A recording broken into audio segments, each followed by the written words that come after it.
नमस्कार, मैं अजय शर्मा। आइए देखते हैं आज की सबसे बड़ी खबरें।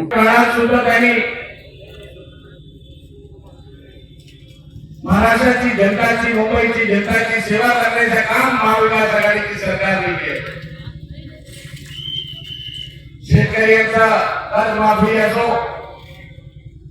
महागाई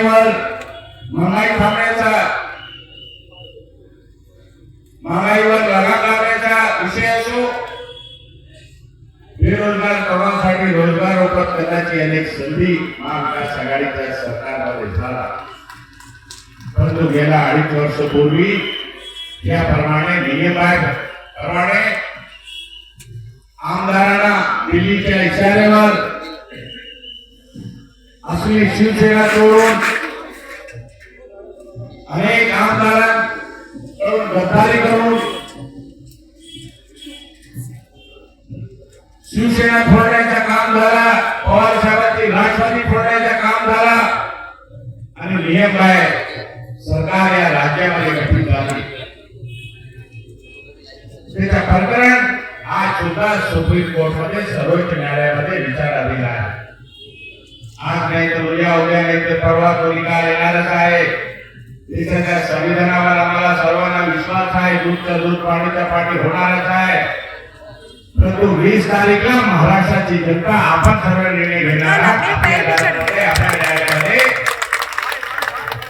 आपल्याला निर्णय द्यायचा आहे की महाराष्ट्रामध्ये नियमबाह्य चालणारी सरकार, या भ्रष्ट सरकार ज्याने महाराष्ट्राला लुटण्याचं काम केलेलं आहे, महाराष्ट्रामध्ये बेरोजगार तरुणांचा रोजगार तिथून गुजरातच्या कंपन्यांना पाठवण्याचं काम केलेलं आहे,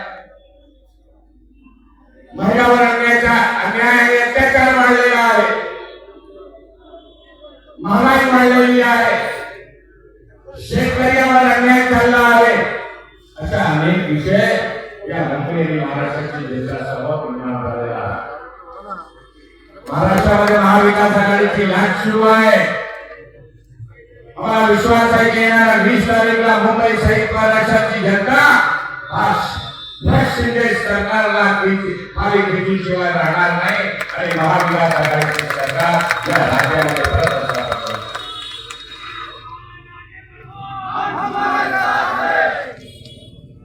आज काय चाललंय या राज्यामध्ये आणि या देशात? आता मीडियाच्या जिथं विचारलं की मागे याच कार्यालयामध्ये, या विभागामध्ये मुख्यमंत्री आले होते, समोरच्या उमेदवाराच्या समर्थनात त्यांनी सभा घेतली। सभा घेऊन जात असताना इथे शिवसेनेचे आमचे उभे होते, संतोष काकडे म्हणून, त्याने मुख्यमंत्र्यांच्या समोर घोषणा दिली, त्यांचा विरोध त्यांनी केला। या देशामध्ये लोकशाही आहे, प्रत्येक माणसाला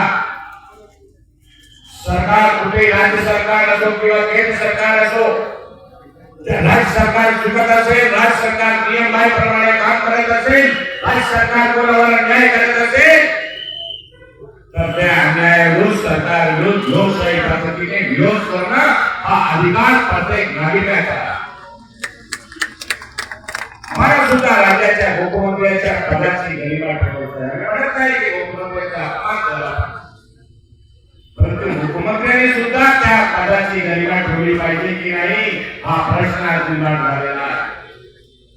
त्यांनी घोषणा केली सरकारचा विरोध, मुख्यमंत्रीचा ताबा थांबला, मुख्यमंत्री खाली उतरले, त्याच्याशी वाटाघाटी त्यांनी केली, त्याला विचारलं अरे तू काय आमचा विरोध बोलतो, त्यानंतर आणि त्यांनी उत्तर दिलं,